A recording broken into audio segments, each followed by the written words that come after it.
Vamos a comenzar este nuevo programa de conversación desde el sur, que es muy valioso decir desde dónde está planteado, es de acá de Osorno, el sur de Chile. Así que bienvenida Carolina, saludos Felipe.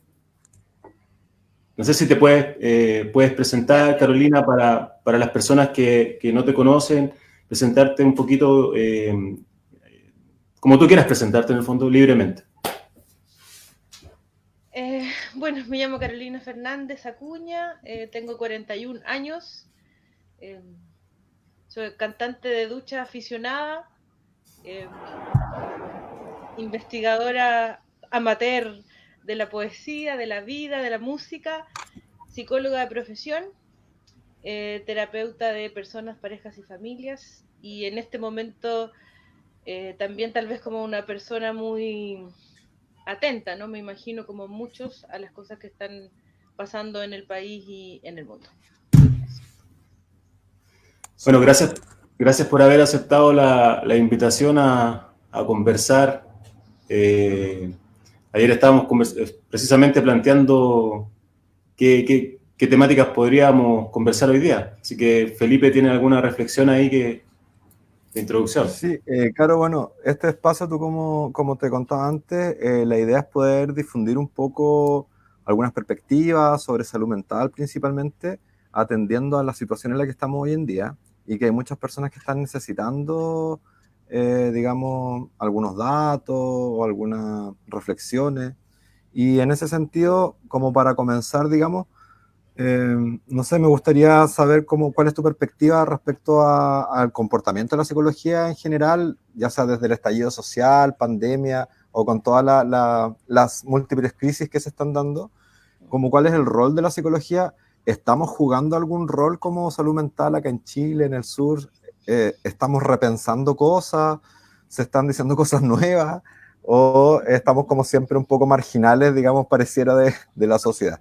Esa, como en términos generales, te quería plantear. Es, es difícil la pregunta en el sentido de que, bueno, como en todo lo que uno dice, está bien involucrado la manera en que uno ve, ¿no? El lugar desde donde uno está también.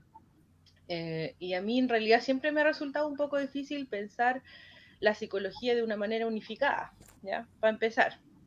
Incluso como desde el oficio clínico, desde el oficio terapéutico, parece, así como decirlo en bien sencillo, ¿verdad? Parece que somos una fauna bien diversa.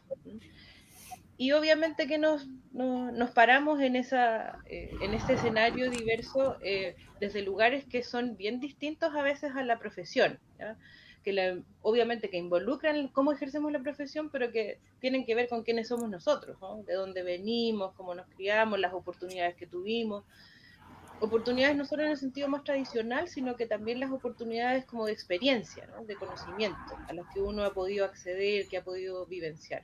Entonces, si tú me preguntas si yo veo que la psicología está ejerciendo un rol público, en principio te diría que no, lo que no quiere decir que haya un montón de psicólogos ahí como haciendo lo que creemos que hay que hacer, ¿me entiendes? Que es una cuestión un poco distinta. O sea, de alguna manera, digamos, uno tiene la posibilidad, también un poco a veces por suerte, por experiencia, de saber qué se está haciendo en lo académico, qué se está haciendo en lo político, y vemos que ahí no estamos diciendo cosas que vemos habitualmente en la vida, digamos, en la vida real, en la experiencia directa.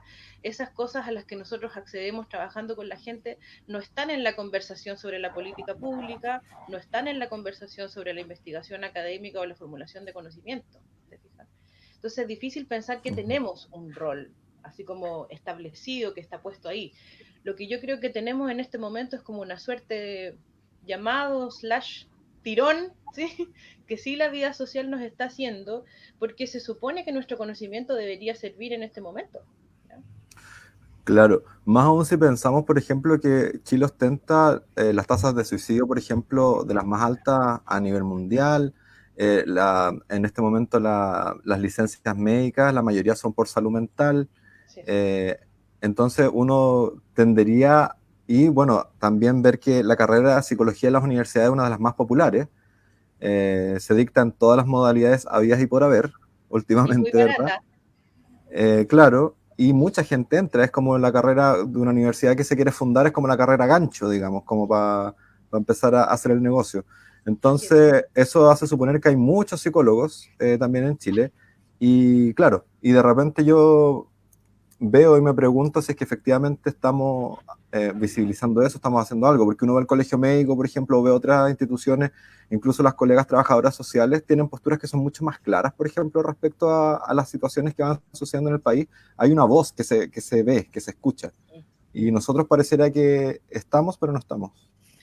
Yo creo que ahí ha habido una dificultad como histórica, podríamos decirlo de algún modo. Tiene que ver con la cultura, también tiene que ver con la trayectoria que yo creo que tiene la psicología. Esta cosa de que de hecho nos constituimos disciplinariamente como un híbrido también, ¿no? Nos nutrimos de un montón de lugares y esos lugares no son solamente información, ¿te fijas? Sino que también son modos de percibir la realidad. Entonces, a veces nosotros tenemos que acceder a un conocimiento biológico, químico, ¿te fijas? Que está dado de un cierto modo de percibir la realidad y luego a un conocimiento filosófico, a un conocimiento político, social, que está dado por otro modo de entender la realidad. Entonces, yo creo que ahí ya como en lo fundacional hay una suerte de hibridaje que hace difícil tomar postura. Y luego tengo la impresión de que ha pasado de que la psicología clínica sobre todo, porque también tenemos que acordarnos que dentro de ese híbrido tenemos hartas patas, digamos, funcionando. Muchos. Y la clínica tal vez ha tratado con un esfuerzo, para mi gusto, un poquito blandito, podríamos decir, de mantenerse al margen como de tomar esa postura, ¿te fijas? Aludiendo a esta idea de que hay un conocimiento científico que supuestamente es estandarizado, que supuestamente no está teñido ni por lo cultural, ni por lo político, qué sé yo, y una discusión que tal vez hemos dado hace mucho tiempo ya, no es nueva tampoco, no partió de la psicología, pero que no esté resuelta es cómo la terapéutica tiene un rol político en el mundo social, ¿sí? O sea, cómo somos, querámoslo o no, distribuidores de normas, ¿sí? Distribuidores de deber ser, de qué es lo que se supone que funciona mejor para vivir, de qué es lo que se supone que hay que hacer para estar bien, y en responder esa pregunta la cantidad de respuestas posibles se nos multiplica por cuántos terapeutas puede haber, por cuántas combinaciones claro. Entre terapeuta y persona puede haber, lo que a mí en lo particular no me parece mal, ¿ya? O sea, cuando uno dice creo en la diversidad, entendiendo que igual hay un límite, porque para mí el nazismo, por ejemplo, no tiene que ver con la diversidad, pero cuando decimos eso, decimos que efectivamente va a haber posiciones distintas, ¿te fijas? Y que las vamos a poder aceptar dentro de un cierto rango. El tema es que, o lo que a mí por lo menos no me agrada, es que la gente pretenda que no hay una postura que tomar. ¿Ya? Esa es la parte claro. Que creo que es peligrosa. ¿Ya? En especial en este tiempo que parece que todos estamos llamados a tomar alguna postura y hacer algo concreto, porque los tiempos nos los están pidiendo. Exacto. Voy a entrar a picar, ¿ya? Voy a entrar a picar. Está muy suave todavía. Jefe. Ayer conversaba con una futura colega estudiante de psicología, ya que le queda poquito para salir.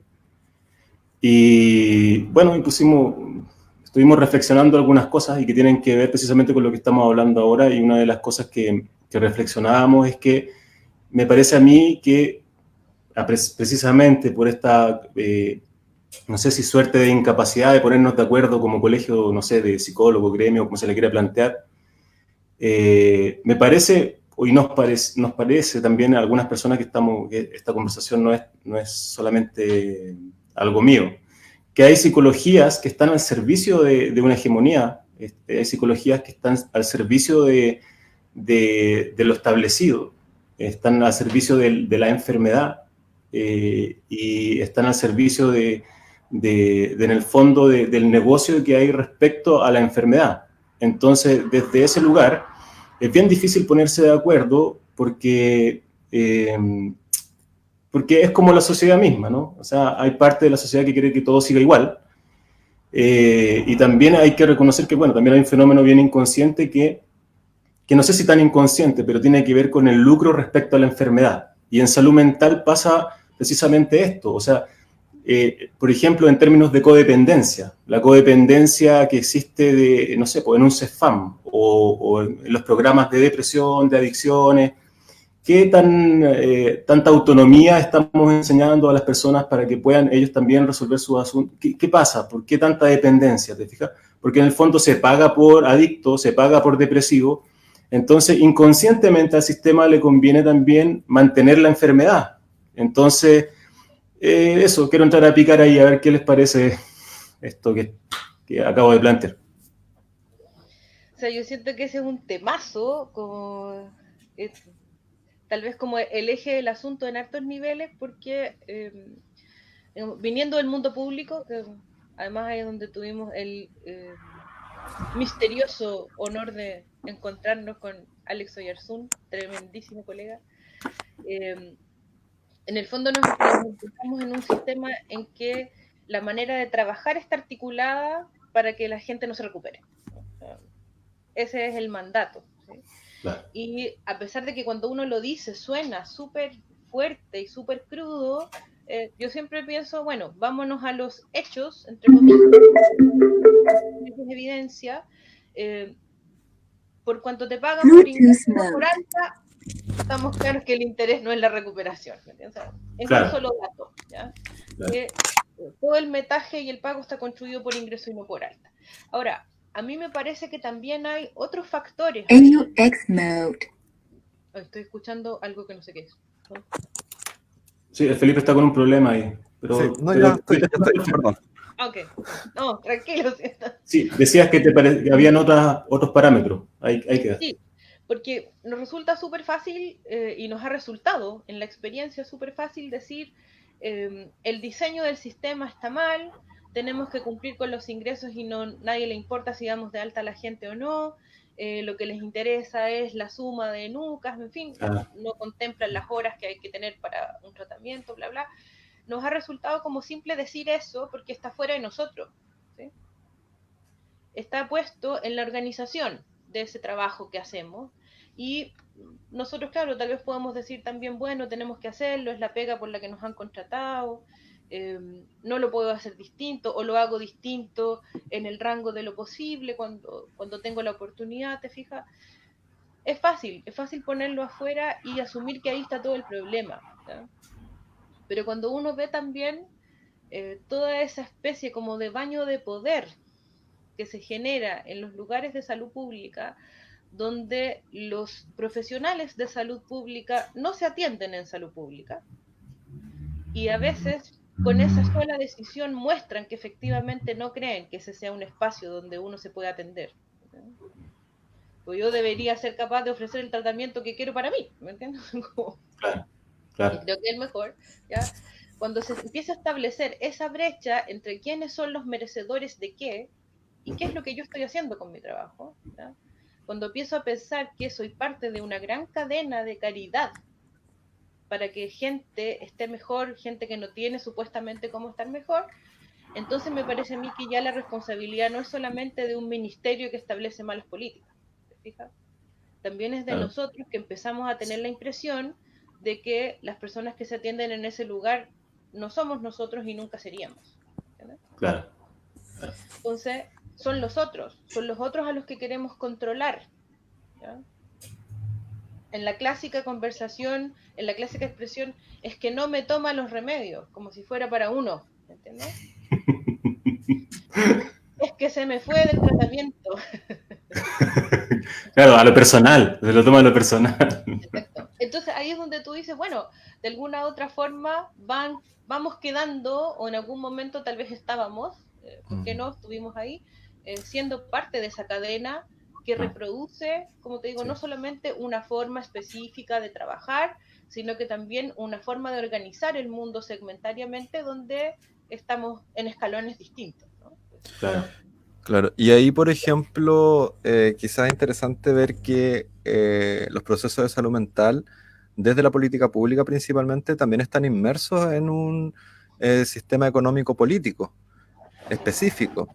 Sí. En este caso, capitalista neoliberal y con todos los apellidos que podamos ponerle, pero que de una u otra manera impone los ritmos del mercado y del capital sobre el ritmo, por ejemplo, de las emociones o procesos emocionales o procesos de trauma. Entonces, por ejemplo, no sé, los programas de Sename te dan un tiempo específico para que tú trates un trauma de abuso. Y después como que si tú o la persona no logra recuperarse en ese periodo, claro, te dan como una prórroga, una pequeña prórroga. Entonces, la visión que ya tengo 3 meses más para que se solucione esto. Entonces, esa lógica de mercado que está inserta dentro de la salud pública creo que es súper dañina y es bueno verla porque pareciera que estamos ajenos a que dependemos de ese funcionamiento o que estamos cruzados por ese funcionamiento. Dentro de los dispositivos, voy a decir, de salud y control, nos relacionamos mucho que esto tiene que ver con otros factores o que estamos deshumanizando muchas veces la salud mental por priorizar la burocratización, por ejemplo. Y esos espacios de reflexionar eso y de concientizar eso, pareciera que no están, no existen y tampoco nos los queremos dar en cierta medida. No sé cómo lo vemos. Encontrándote toda la razón, tengo la impresión, o al menos como lo que me ha tocado ver y vivir también a nivel personal, yo siento que es difícil, no en el sentido como más intelectualizador, en el sentido cognitivo de la expresión, sino porque efectivamente en algún momento determinado, si visualizas que en esta realidad las cosas se están haciendo de esta manera, no tendiendo a la recuperación de la gente, tendiendo no sé cómo decirlo, pero como a la habilitación de muletas, ¿no? Que es como, es para que funciones, es para que trabajes, ¿ya? Es para que molestes lo menos posible, porque muchas veces el objetivo de salud son esos. ¿Ya? ¿Ya? Que la persona produzca. Claro, hay toda una relación entre la empleabilidad y la salud en salud pública. Claro. Como que hay un enganche ahí que nos ha hecho a todos creer que efectivamente tener trabajo, ojalá organizado, es más saludable que no tenerlo.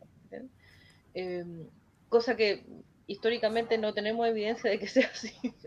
Bueno, se responde a este paradigma en específico. Digamos. Claro, el tema es que si eres un trabajador de salud, estás en eso y en algún momento te haces estas preguntas y las respondes desde la perspectiva de que no se está haciendo aquello que tal vez tú pensabas que había que hacer, entonces tienes que tomar postura, ¿me entiendes?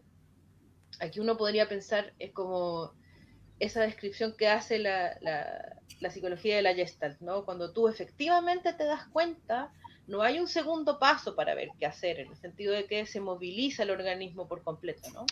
Más allá de la orgánica, o sea, de la operativa concreta, el hecho de que tú realmente visualices que eso es así y lo sientas así, ¿sí? Y te sientas en un lugar a propósito de esa realidad, supone movilizarse. Yo creo que ese es como el miedo, ¿no? Claro. El temor. Ahí es donde algo choca con esos miedos que nos han puesto, a no tener trabajo estable, a no tener un salario, ¿te fijas? A fracasar, no sé, como... Muchas veces en esto de tomar postura es lo que tomo las últimas palabras que dices tú, está el miedo. O sea, nosotros trabajamos juntos, tuve el orgullo también de trabajar contigo y se olía, se respiraba el miedo ahí, ¿no? Como el miedo a la autoridad, de que mira, que lo que voy a decir quizás no es importante, quizás este colega sabe más que yo, que no sé qué, y toda esa cuestión en torno al miedo. Entonces, es algo que nosotros no estamos ajenos por trabajar en salud mental, ¿no? El miedo nos atraviesa a todos. Es como ahora el tema es qué tú haces con eso. ¿Te quedas ahí o empiezas a actuar? Tomas postura, como dices tú. Entonces es re importante tomar conciencia, sobre todo en esta primera parte de la conversación en la que hemos estado hablando de más o menos de psicología, del rol de la psicología en lo que está pasando en lo público y todo. Entonces, si hay colegas que nos están escuchando, que también se sienten identificados con lo que estamos diciendo, también es hora de empezar a tomar cartas en el asunto, sobre todo con lo que está pasando ahora. Tomar una postura, porque es re fácil quedarse así como en el sillón, qué sé yo, como cómodo y no decir nada, no, y estar en el silencio y toda esa cosita, esa vocecita interna ahí de todo lo que tú piensas y se queda ahí, ¿no? Sí. Entonces, ya es suficiente. Ha sido suficiente tiempo ya de estar dormido, de estar dormida. Entonces ya es hora de tomar una postura y empezar a accionar, porque después de tomar una postura hay que empezar a hacer acciones.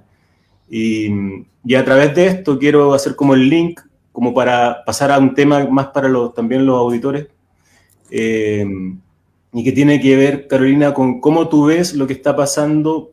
Esto es lo que yo miro desde mi punto de vista, es que todo esto del COVID-19 está sirviendo también para encubrir un montón de cosas, como la violencia intrafamiliar, por ejemplo.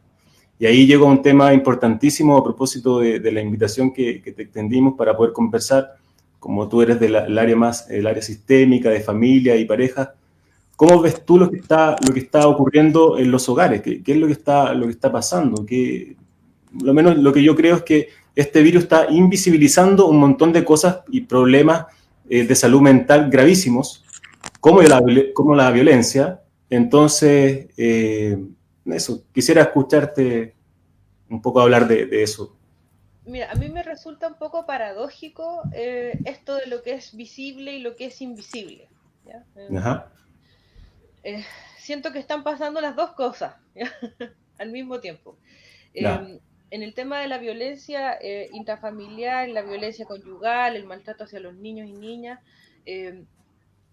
digamos, lo que estamos viviendo es, por decirlo así, como una pseudo visibilización o una especie de visibilización a propósito de que la manera en que eso sucede en el día a día se ha profundizado muchísimo, ¿ya? O sea, por el práctico efecto de que la gente está junta en el mismo espacio muchas más horas de la que estaba antes. Entonces se ve, ¿ya?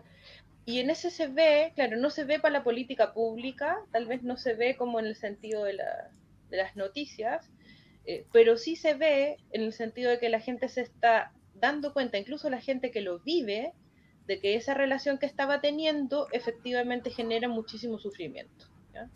O sea, si yo antes, viviendo en una relación de maltrato, podía ir a trabajar y sentirme desapegada de eso, o podía ver a mis amistades y sentirme desapegada a eso, o podía de repente tener una discusión y salir de la casa, ahora ya no lo puedo hacer. Me tengo que quedar a vivenciar esa situación de maltrato intensamente, ¿sí? En una cantidad de tiempo y en una, no sé, como una, bueno, intensidad, en realidad, efectivamente, mucho mayor a la que estaba sucediendo antes, ¿sí? El tema es que como muchas otras cosas que han estado pasando desde siempre, ¿sí? El tema del trabajo precarizado, la pobreza, te fijas la falta de agua, qué sé yo, cosas que ahora decimos, la realidad qué terrible, tener que lavarnos las manos cuando hay pueblos que no tienen agua, ¿me entiendes? Asimismo, esto que estaba pasando siempre, ¿sí? De una manera como uno podría pensar con válvulas de escape, hoy día ya no las tiene y hay unas situaciones en las que se hace, pero como imposible seguir aguantando, por decirlo de algún modo, ¿sí? Ahora, una cuestión que a mí me parece súper importante en esto y que yo sé que puede ser a veces como un poco difícil de comprender, también por cómo hemos estado socializados, es que el tema de la violencia tenemos que mirarlo en realidad en la lógica de la opresión, ¿ya? O sea, me parece a mí Perdón, que la lógica de... en la lógica de la opresión. Ah, claro. Porque también hemos, o sea, podemos tener tal vez en otro momento una conversación más extensa al respecto, pero a mí me parece que hemos estado un poco equivocados focalizando el tema de la violencia en la agresividad, ¿ya? La focalizamos en lo que es agresivo, ¿vale? Es decir, en lo que se ve como algo que disgusta, que es explosivo, en el grito, en el insulto, en el golpe, ¿sí? Y que lógicamente, ¿sí? La mayor parte de las veces, no todas, eso puede ser controversial para algunos, la mayor parte de las veces esa forma de funcionar responde también a dinámicas violentas, ¿sí? Pero no siempre. Y no es que sea eso lo que constituye la dinámica violenta, ¿sí?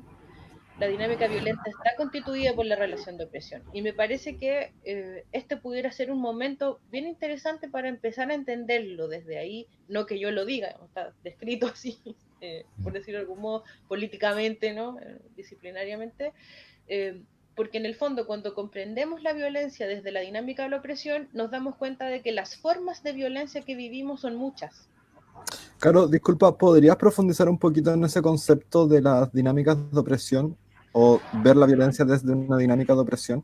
Por ejemplo, siempre pienso, aquí el ejemplo que más me gusta es la relación entre el combate de artes marciales y el ajedrez. ¿Sí? El ajedrez es un deporte violento, ¿sí? Porque el objetivo que tiene es destruir al adversario. Tú no tienes que decir nada, tú no te vas a exasperar nunca, te fijas, tú con buena suerte le vas a hablar a la otra persona, ¿sí? No la vas a tocar, físicamente hablando, pero tu objetivo en ese juego es que el otro quede destruido, jaque mate, ¿sí? Ah, En un combate de artes marciales, la gente combate por puntos, se golpea, pero tu objetivo no es destruir al otro, es tener los 3 puntos por partida. Si en eso el otro queda con dolor o no, no es el objetivo. No es que sufra, no es que quede en el suelo, es solo ganar los 3 puntos por partida. Están ganados, punto. Y los dos tienen la misma oportunidad, por decirlo así, como de dar los 3 puntos, ¿no? qué Cuando eso interesante. se cumple, se termina el combate, ¿no? Entonces, a eso me refiero con que hay que diferenciar lo que es agresivo. En este caso tú dices, ¿cómo no hacer violento en las artes marciales si la gente se golpea? ¿Sí? Pero ojo, que el objetivo en ese intercambio no es la opresión del otro, no es la sumisión del otro, ¿sí? A diferencia, por ejemplo, del ajedrez, que sin ninguna de estas manifestaciones que habitualmente nosotros llamaríamos violentas, está destinado, ¿sí? Como por esencia, a la destrucción, ¿sí? De tu oponente. Entonces, un Caro, poco a eso se refiere, ¿no? Si tú lo piensas en una dinámica como de pareja, de amistad, o sea, es verdad, la mayor parte de las veces en las relaciones, digamos, de pareja, además en un mundo heteronormado, patriarcal, etcétera, ¿ya? Como que las mujeres habitualmente jugamos, digamos, de un kilómetro más atrás, ¿ya? No partimos del mismo lugar, eso ya, digamos, yo creo que estamos todos más o menos de acuerdo en eso, ¿ya? En términos generales, en términos de cuerpo, ¿sí? En la lógica de género como cuerpo. Pero sí también sabemos que no por el hecho de gritarse en una pareja estamos hablando de una relación violenta, ¿ya? O sea, no es la muestra de agresividad lo que nos va a decir cuán violenta es esa relación, ¿sí? Lo que nos va a decir cuán violenta es esa relación es cuánto uno de los miembros de esa pareja se visualiza constantemente imposibilitado de ejercerse a sí mismo, ¿sí?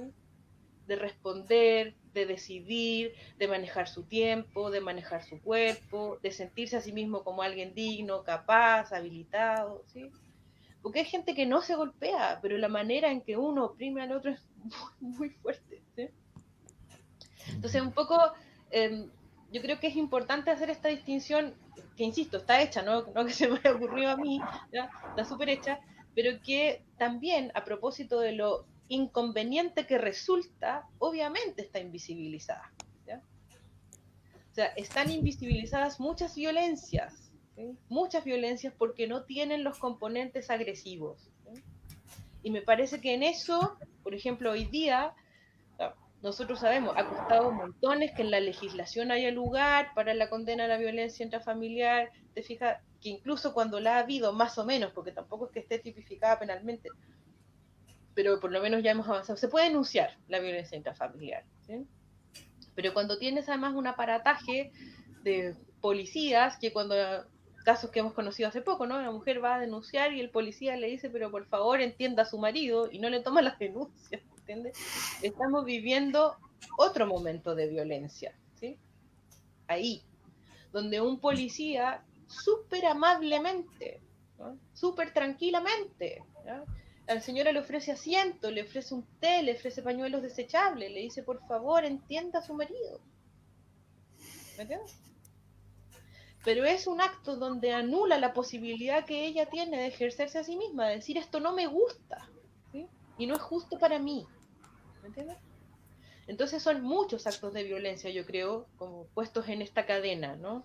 Entonces, si bien es cierto, yo digo, sí, es verdad, se ha puesto como a la palestra el tema de la violencia contra la mujer, ojo, porque en el fondo no es que, digamos, se está tapando por el coronavirus, no, muchas personas que vivían desde hace mucho tiempo relaciones violentas, ahora se están dando cuenta cuán violentas son, ¿te fijas?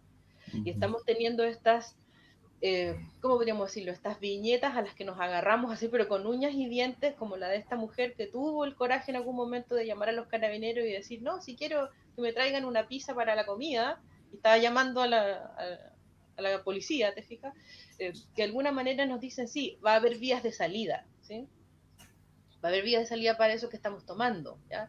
El tema es si podemos o no podemos decirle al carabinero, mire, es que no me pegó, no me está Claro, insultando, pero lo que pasa es que en este confinamiento ni siquiera puedo decidir qué ropa me voy a poner, ¿me entiendes? y ahí cuando tenemos una institucionalidad que, digamos, trata esta problemática o estas dinámicas de una manera aún más violenta, ¿verdad? Porque, claro, está el tema de los carabineros que no toman las denuncias muchas veces, después el sistema judicial que retrasa los casos, que no dicta sentencias adecuadas, que revictimiza muchas veces los procesos. Después tenemos la salud mental, que muchas veces también aporta con su cuota de violencia institucional, ¿verdad? Sí. Entonces, cuando tenemos, como queriendo llevarlo un poco a lo práctico, a lo concreto de las personas que hoy día están viviendo una situación así, yo sé que igual es complejo tratar de visualizar un escenario como ese, pero si no está una institucionalidad que responda como sociedad, ¿qué, qué, ¿a qué podemos acudir? ¿Qué podemos hacer? ¿Por dónde nos podemos mover? Eh, Eso. Sí, es que me gusta mucho lo que preguntas porque yo creo que en esto también hay, o sea, la resistencia, así como diría Ernesto Sábato, tiene muchos lugares, ¿ya? La resistencia en el sentido político, en el sentido humano, en el sentido afectivo, tiene muchos lugares. Y a mí me da la impresión de que un lugar de resistencia muy importante es el lugar del manejo de la información, ¿ya? Porque efectivamente nosotros no tenemos como una información oficial que pueda responder esa pregunta. Tú dices, ¿dónde voy a acudir? ¿Ya? Efectivamente hay posibilidades bajas de que yo sea acogido, o sea, como digo, este caso de esta mujer que fue muy bullado es un caso inusual, ¿sí? Es uno entre miles en una semana que nadie las Claro. pesca No así es la un lleva. caso aislado como le gusta decir al gobierno. Claro, un caso aislado, sí. Entonces, de esa perspectiva parece difícil para una persona que tal vez pudiera estar viendo esto, que conoce gente que está viendo esto, decir a dónde voy, ¿sí? En lo oficial. Sin embargo, en lo extraoficial, ¿sí? El panorama es un poquito distinto, ¿sí? Y a mí me gusta saber que es así, creo que tiene que ver también con esto de relevar las cosas que estamos pudiendo hacer en la cancha, por decirlo de algún modo, ¿no?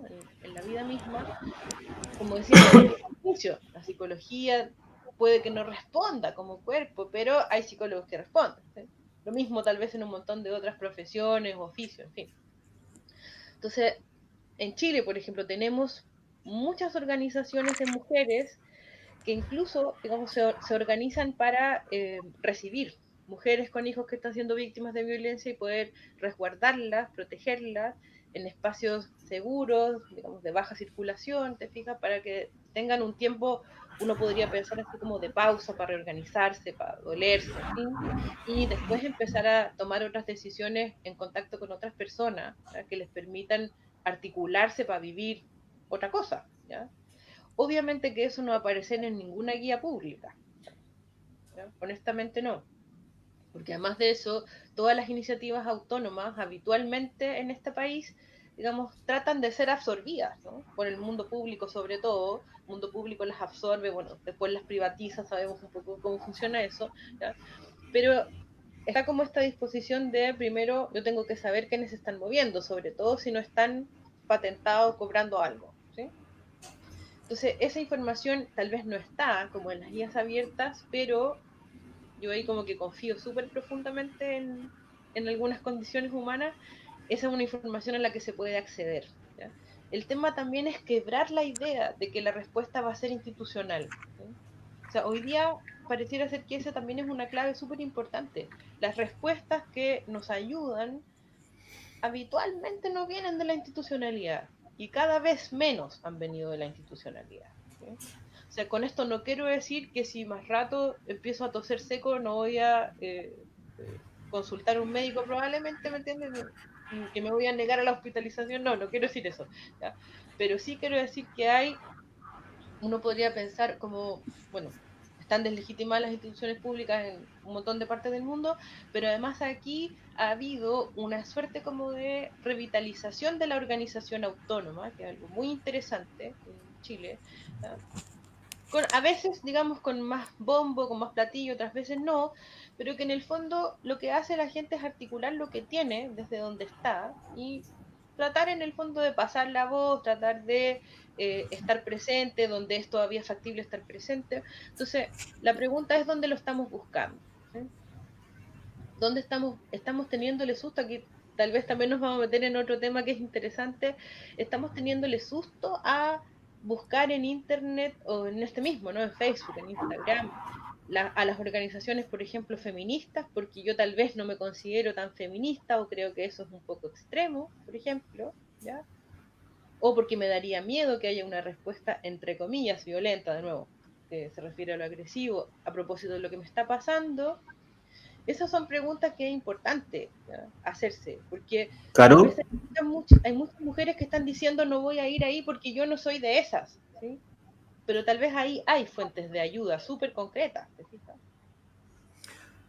Sí, a propósito de lo que tú estás mencionando, me gustaría preguntarte cómo ves tú la realidad local, bueno, y también llevándolo ya a lo global, ¿no? Desde la visión del feminismo. A propósito de lo que tú dices, ¿qué rol tiene el feminismo en estas organizaciones de personas que no pertenecen a ningún tema institucional, estatal, ni nada? ¿Qué rol juega el feminismo respecto a la toma de conciencia y de este tipo de organizaciones donde hay apoyo emocional, que es algo que se ha autogestionado? ¿Qué rol juega el feminismo acá a nivel local? Y también cómo ves tú lo que está pasando a nivel mundial respecto, porque tocas un tema bien interesante que es el feminismo, ¿no? ¿Y cuál es tu opinión respecto a eso? Eh, Mira, acá estuvo Perdón, los feminismos. sí, sí, para allá iba. Un lapsito de tiempo que de estar un poco como de repente encerrado en otras cosas, me siento hace poquito como conociendo, ¿no? Conociendo qué organizaciones están funcionando acá en Osorno o en la región, te fijas, un poco cómo se articulan con otras organizaciones en el país. No conozco todo el panorama todavía, sé que es accesible también, como te digo, de repente buscando un poco de información la puedes obtener, pero pensándolo más en lo amplio de la pregunta, yo creo que efectivamente la primera definición que hacemos es que efectivamente feminismos hay muchos, ¿sí? Y que ha habido distintos momentos, además, ¿sí? Y también creo que esa definición es súper importante precisamente para no simplificar el asunto, ¿no? O sea, cuando decimos que los feminismos son muchos y que ha habido muchos momentos, comprendemos que hay muchas maneras de ubicarse, ¿no? Hay muchas maneras de ubicarse, que no estamos hablando de una militancia adoctrinada con una disciplina específica, con unas normas específicas y un modo de ser y hacer específico, ¿sí? De lo que parece que estamos hablando, tampoco yo soy una experta en el tema, pero es algo que me convoca mucho a mí, de lo que estamos hablando en el fondo es de comprender que como mujeres, ¿no?, en la mayoría de las sociedades venimos como jugando con desventaja en el inicio del juego, por decirlo así, ¿ya?, en lo global, y que esa desventaja además se ha rigidizado en términos como de rol, alguna gente le ha sacado partido a eso, que también es muy importante reconocerlo, ¿no? De repente cuando dicen, ay, pero mira, tales diputadas o tales personas de funcionarias públicas se negaron a tal cosa, y uno dice, pero ¿cómo se niegan si son mujeres? Ojo, porque en el patriarcado mucha gente tiene privilegios, también mujeres tienen privilegios, esto no se trata solamente de ser mujer, ¿ya?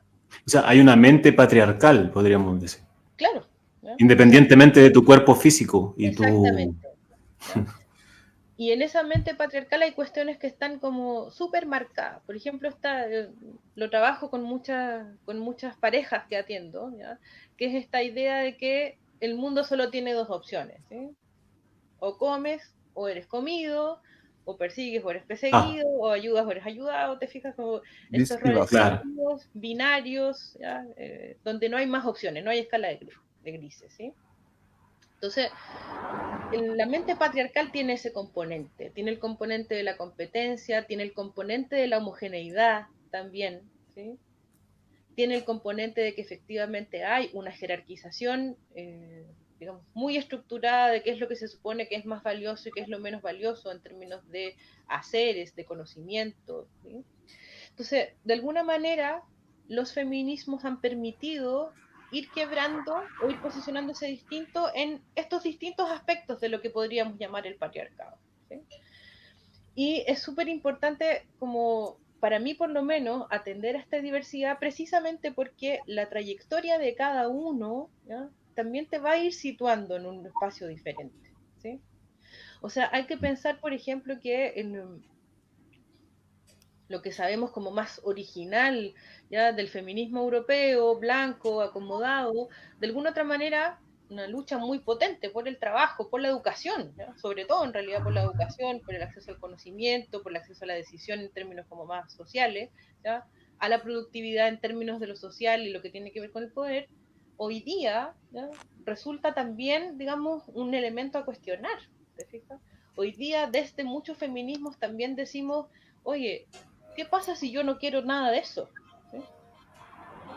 ¿Qué pasa si yo como mujer no quisiera nada de eso? ¿Sí? ¿Cuán legítimo es tomar esa decisión también? ¿Sí? O sea, que también esta es una cuestión, digamos, que tiene implicancias súper concretas, súper sutiles, que de repente hay gente adulta, mujeres que discuten entre sí, que se distancian entre sí, a propósito de si alguien quiere trabajar remuneradamente su profesión o no, ¿me entiendes? Gente que se siente menos por tener ganas de quedarse a cuidar a sus hijos en la casa, porque eso no es tan de estos tiempos, porque eso es retrógrado, porque eso no es feminista, ¿sí? Eh, feministas que son atacadas por otras feministas porque tienen una gran paleta de barnices de uñas en su baño, ¿entiendes? O sea, en el fondo el tema es que son muchos lugares desde los cuales nos vamos a parar para decir, no quiero más esa forma de vivir en competencia, no quiero más esa forma de vivir en que unas cosas son más valiosas porque sí, aleatoriamente, ¿sí? No quiero más esa forma de vivir en que o corro para salvarme o ataco a otro y no hay más opciones, ¿me entiendes? A eso es a lo que estamos diciendo que no, ¿sí? Estamos diciendo que sí al cuidado, estamos diciendo que sí a la diversidad, estamos diciendo que sí a la posibilidad de elegir lo más libremente posible cómo queremos estar en el mundo, ¿sí? Claro, y ahí, ¿cómo tú visualizas los roles de género en ese aspecto específicamente, el tema de la masculinidad? Porque cuando se presenta un escenario que es más colaborativo, que deja la competencia un poco de lado, que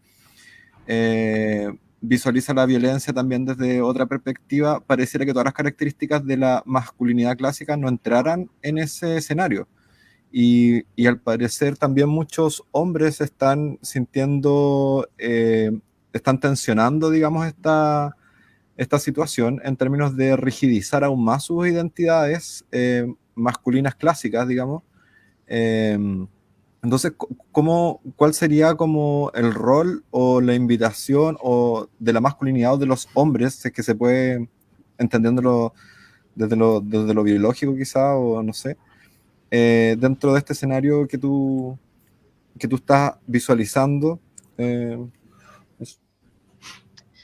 Claro, igual es un momento como bien difícil, pues. Efectivamente estas preguntas, este movimiento, como tú dices, para algunos, hombres y mujeres, ha supuesto atrincherarse en eso que conocen de sí mismos, ¿no? Claro. Y Y eso defenderlo. genera muchas veces incluso reacciones más violentas o más, no sé, como los neofascismos, por ejemplo, o los patriotismos, que también se Sí, relacionan con estas imágenes de masculinidad militarizada media prusiana del siglo X, que pareciera que todavía se están aferrando o quieren aferrarse, digamos, a esa identidad. yo me imagino como persona común y corriente, todos queremos y tenemos miedo a intercambiar nuestra identidad o que nuestra identidad se vea cuestionada. Entonces, como de repente, yo he trabajado también con hombres y que ejercen violencia y que han estado, digamos, condenados por tribunales. Y pasa esto, que esta identidad clásica cuesta dejarla, cuesta abandonarla, no quieren dejarla, porque es lo único que hay, no hay otros elementos de donde alimentar una identidad nueva. Entonces eso, me gustaría ver como tu perspectiva. O sea, tal vez un poco ahí, con lo difícil que es, porque eso supone contacto, ¿ya? La mayor parte de las veces eso supone contacto con otros, ¿ya? Como uno se construye a sí mismo, tiene harto que ver con cómo estamos con los demás, ¿sí? En qué espacio estamos interactuando, qué cosas no son reconocidas, en fin.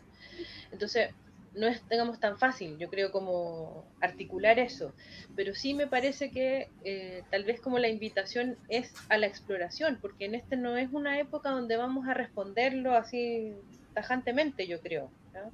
Este es un momento como muy álgido, muy removido en muchos términos, donde estamos pensando de nuevo un montón de cosas, cómo somos en términos de género, cómo somos en términos profesionales, en términos de productividad, en términos afectivos, ¿entiendes? ¿Qué significa ser inteligente o no? ¿Qué significa ser bonito? Hay un montón de cuestiones que están como puestas en tela de juicio hoy día, necesitando respuestas nuevas, y tal vez lo que a mí me gusta más de ese momento, con lo incierto que es y con lo que puede asustar la incertidumbre, es que da hartas opciones posibles de respuesta, ¿ya?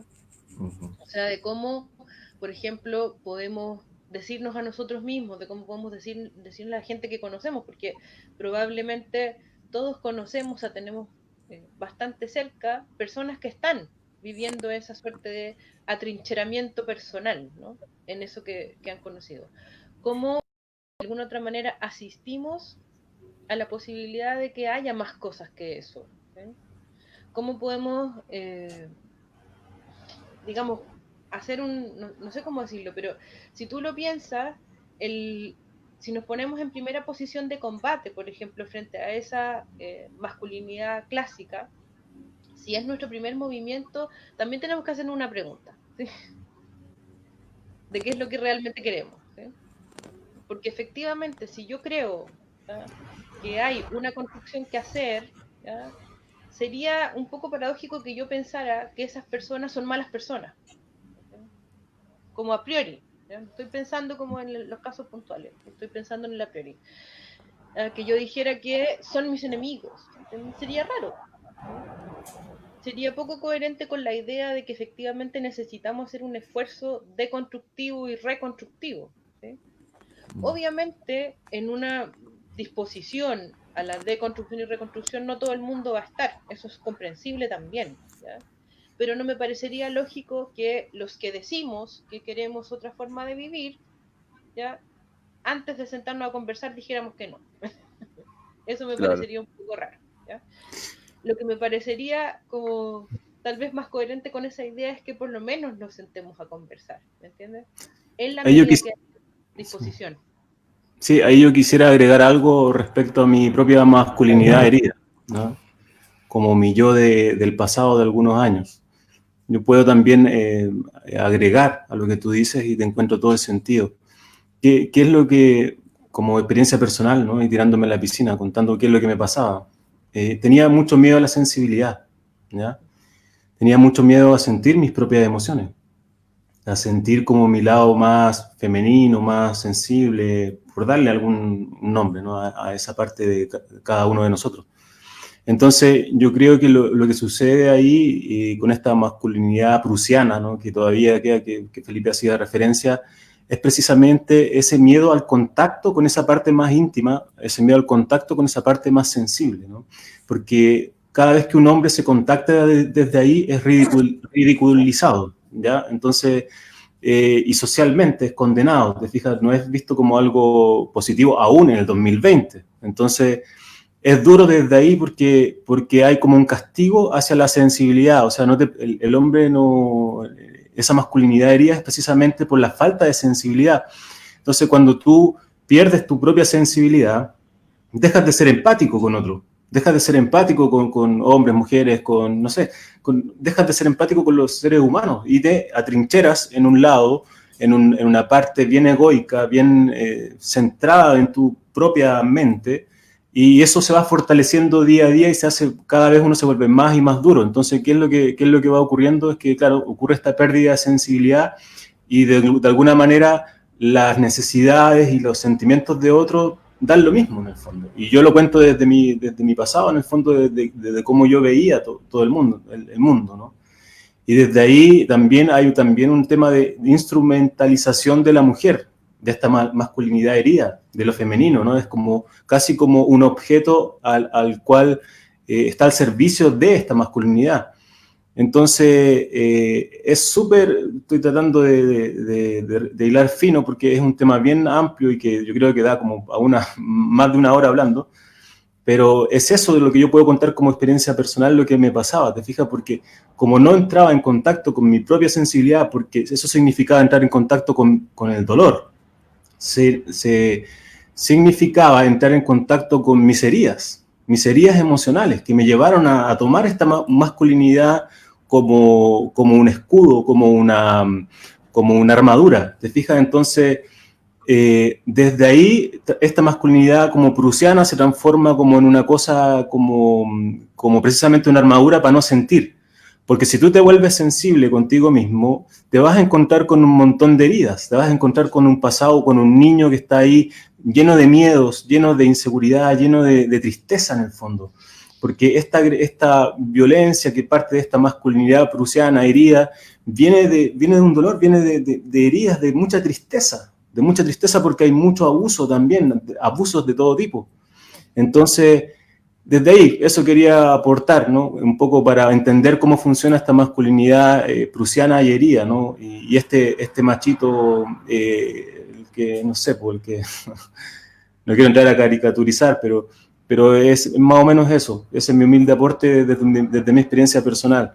Ahora, para sensibilizarme, tuvieron que pasar muchos años.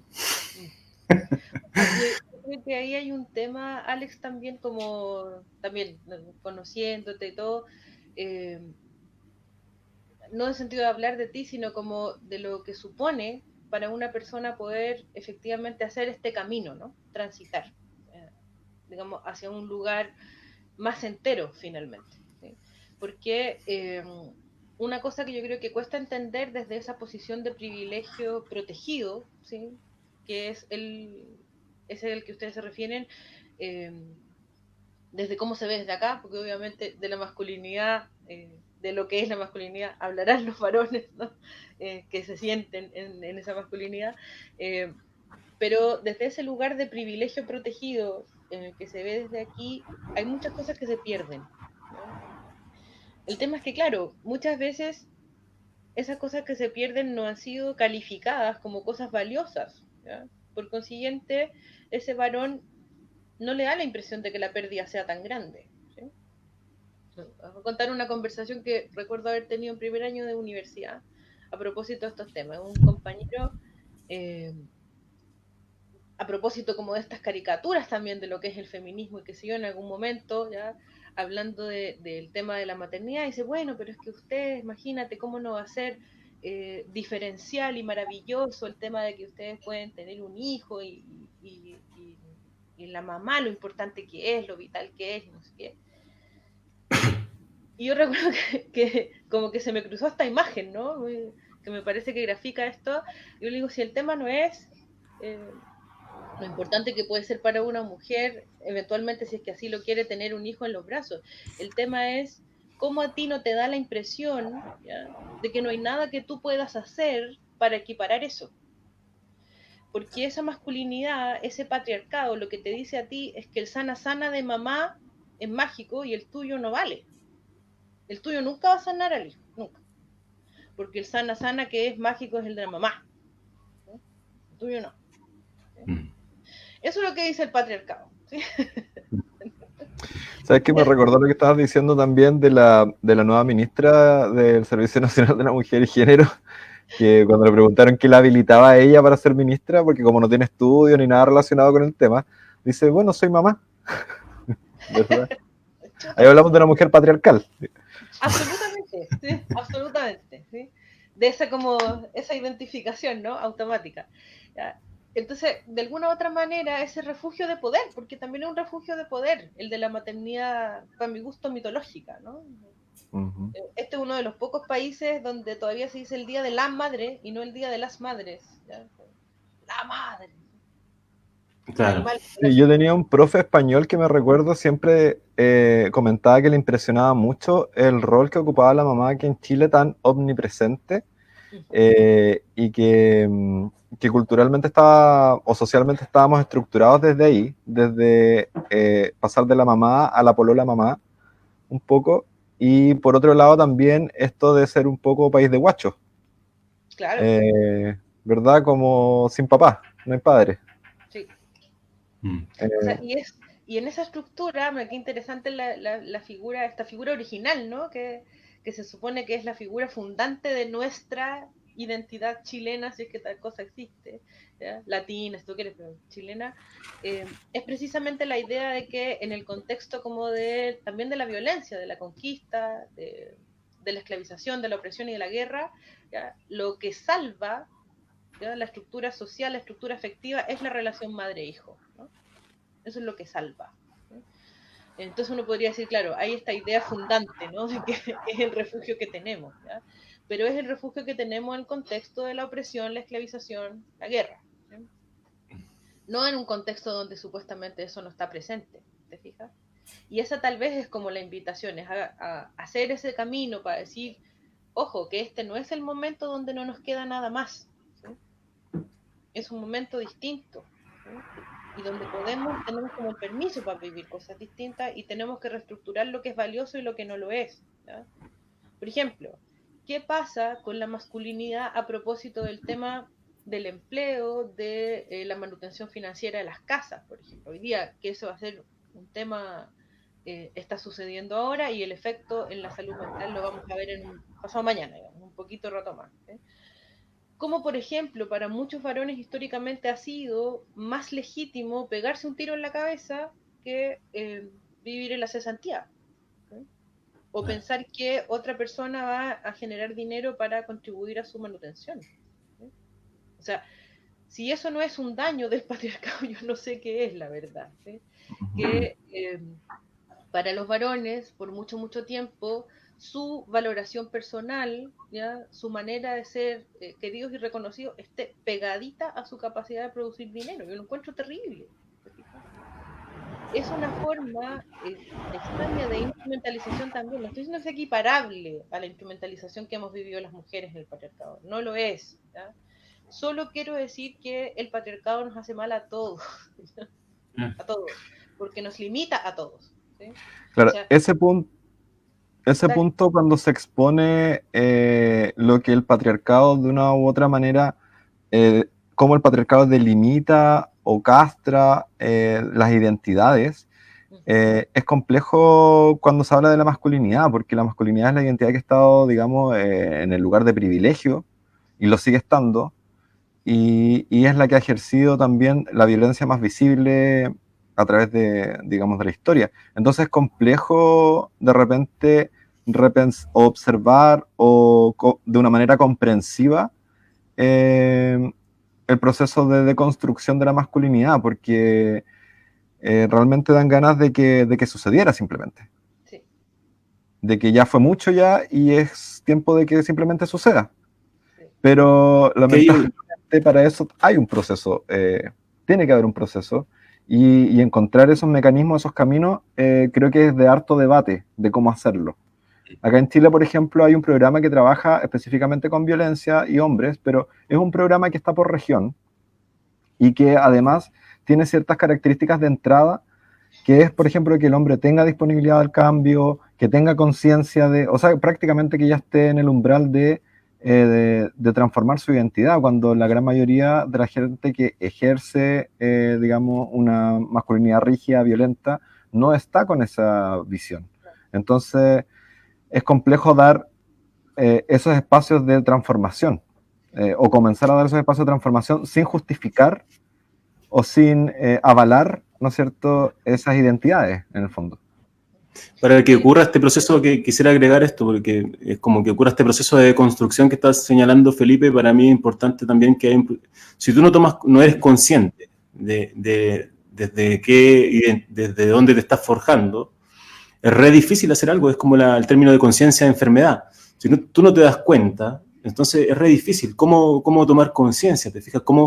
Porque aquí es como que el miedo juega un rol tremendo también, porque un tema de control respecto a la toma de conciencia. Te fijas también relacionado a las cosas que hemos hablado antes, quizás en otro programa, pero tiene que ver porque en proceso de construcción también te acerca a algo nuevo, también a asumir como quizás una identidad nueva o algo que surge nuevo desde lo que se va deconstruyendo.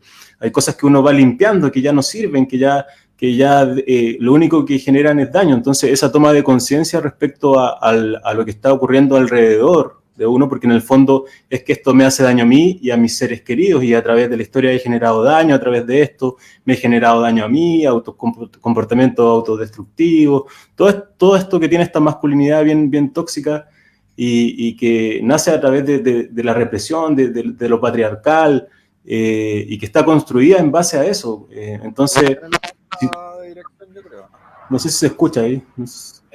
Bueno, no sé qué pasó. Es como si hubiese entrado otra señal. Sí, Felipe, parece que fue tu señal. Uy, perdón. Sí. Ya, ahí sí. Entonces, creo como agregar nomás que en el fondo tiene que ver también con un proceso de toma de conciencia. Ahora, ¿cómo tú empiezas a tomar conciencia cuando esta masculinidad tiene como escudo y se siente atacado? Cuando se elevan noticias de lo horrible que está ocurriendo con los femicidios, con un montón de cosas, y cuando apuntan a esa masculinidad te sientes atacado, es re difícil que empieces a tomar conciencia porque te empiezas a trincherar, ¿ya?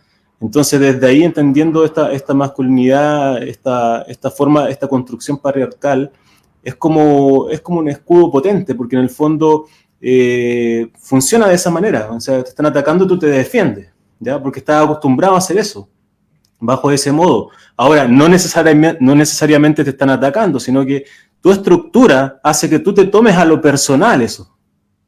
Y esa es la estructura patriarcal, porque en el fondo te tomas todo como el centro eres tú, y te están hablando de ti, qué sé yo, y esto otro, y lo tomas todo como un ataque personal.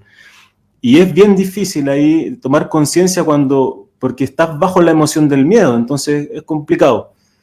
Así que bueno, yo solamente quería agregar eso, y desde mi parte quisiera que, como para también ya pasó muy rápido el tiempo, quisiera que, no sé, cada uno pueda también decir algunas palabras, espero que no sean las últimas, pero espero tenerte pronto también, Caro, en otro programa. Gracias.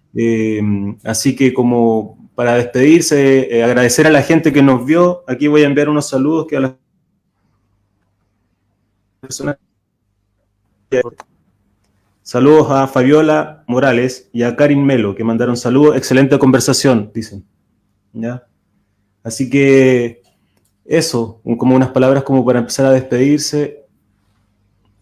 Bueno, yo, Caro, quería agradecerte el que hayas tenido el tiempo, quedó súper clarito, hubieron muchos términos, muchas cosas que en realidad para mí son completamente novedosos, y me alegro de poder ir aprendiendo, accediendo a información relevante para entender un poco los tiempos que estamos viviendo y configurar también lo que viene. Me quedo mucho con la diferenciación que hiciste de la agresividad a la violencia, que creo que es súper interesante poder reflexionar sobre eso, con la analogía del ajedrez, ¿verdad? Y que es un súper buen ejemplo, y de artes marciales. Y también sobre la búsqueda de los lugares que están fuera de la institucionalidad, ya sean subterráneos o que pasan por sobre la institucionalidad, ya a esta altura no lo sabemos bien, o la atraviesan ya a esta altura, ojalá esperemos, porque yo creo que no solamente en términos de salud mental, sino que lo estamos viendo con las ollas comunes, como siempre históricamente ha sido, y de diferentes formas, como finalmente el pueblo es el que ayuda al pueblo, o nosotros mismos como personas somos las que podemos tender esas redes de apoyo. Así que me quedo con esa reflexión que me encanta, porque creo que nos hace nos ayuda a la autodeterminación, nos vuelve personas más autodependientes, con identidades más fortalecidas también, identidades con más pertinencia, haciéndonos cargo de nuestros territorios. Así que me encanta eso, y muchas gracias, espero que podamos volver a conversar, y te dejo el espacio para tu última reflexión. Bueno, súper agradecida en realidad como de esta conversación, en la que también, sin cachar nada de esto del streaming y eso, pero me he sentido súper bien. Siempre yo creo para mí es como un gusto, pero además una especie como de inyección, ¿no? De energía, de esperanza, eh, una cuestión en la que estoy convencida, pero que siempre es bueno experimentar, que es que somos muchos, ¿ya? Puede ser que no tengamos mucho poder en esta lógica de la estructura jerarquizada, verticalista, pero somos muchos, ¿ya? Los que queremos vivir mejor, los que queremos querernos, los que queremos tener la impresión de que uno puede disfrutar de cosas distintas, los que queremos experimentar sin hacer daño, sentirnos acompañados, reconocidos y también reconocer a otros, somos muchos. Yo de eso estoy convencida, pero convencida. Eh, y como digo, creo que es un acto también de resistencia poder ver dónde está esa realidad, ¿ya? Y no necesariamente dejarnos seducir por un mensaje que efectivamente quiere que no nos sintamos acompañados, sino que nos sintamos solos y menos esperanzados y con menos posibilidades, ¿eh? Que nos sintamos impotentes, cuando en realidad nos damos cuenta de que efectivamente, más allá de la canasta X, hay gente que come porque hubo un vecino en su barrio que dejó una bolsa con comida afuera en la calle. Exacto. Y eso ha pasado un montón de veces, eso viene pasando desde hace mucho tiempo, viene siendo muy visible desde el 18 de octubre.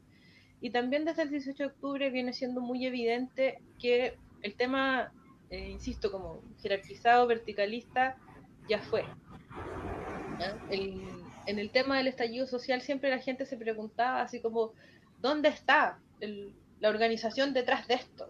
¿Quién es el dirigente? ¿Dónde están los líderes, las ¿Dónde están cabezas? los líderes? ¿Sí? El marxismo internacional.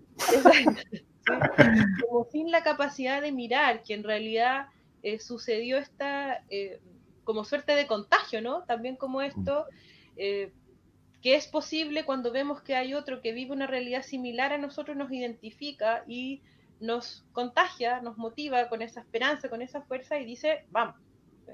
Hay una empatía ahí, un sentido Exacto. común que se Claro, generaliza. un saber que estamos en una posición similar y que nos podemos ayudar. ¿Sí?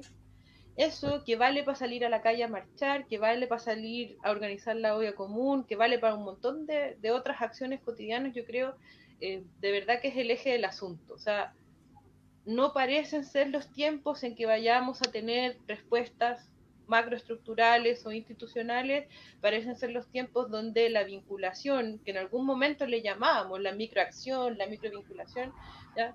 Ha tenido esta como lógica de funcionar, que es una palabra que les gusta mucho a algunos que conozco, esta lógica rizomática de funcionar, ¿no? La lógica de la enredadera, ¿ya? Que da lo mismo, si yo lo digo incluso pensando en este momento en lo que me costó limpiar unos árboles del huerto que estamos haciendo aquí en la casa, con esa enredadera persistente, fuerte, que de donde salía le cortaba una parte y de otra, pero mínima, agarraba ya hebra para otro lado, y siento que así estamos, ¿no? Estamos viviendo ese momento social, el momento rizomático donde vamos abriéndonos camino por donde se puede, donde vamos estirándonos con fuerza por donde se puede, siempre conectados, ¿no? Donde mucha gente está queriendo saber, donde también estos mismos medios nos han ayudado a estar cerca de otras maneras y nos han planteado como desafío estar cerca de otras maneras, donde la información circula muy rápido, la capacidad de conectar funciona muy rápido. Entonces, efectivamente, es otro mundo el que vamos a vivir.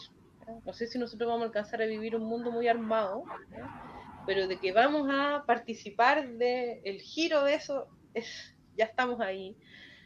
Y me gusta, insisto, saber que somos muchísimos, ¿ya? que hay distintos lugares en los cuales cada uno se posiciona para esta acción, ¿ya? No todos estamos haciendo lo mismo, obviamente. Pero lo importante es Y tomar nuestra posición. manera de coincidir, claro, nuestra manera de coincidir también es como bien molecular, bien rizomática. De algunas hebras estamos más cerca que de otras, ¿no? Con una misma persona, ¿ya? Y parece muy importante hoy día relevar esos puntos en común, ¿sí?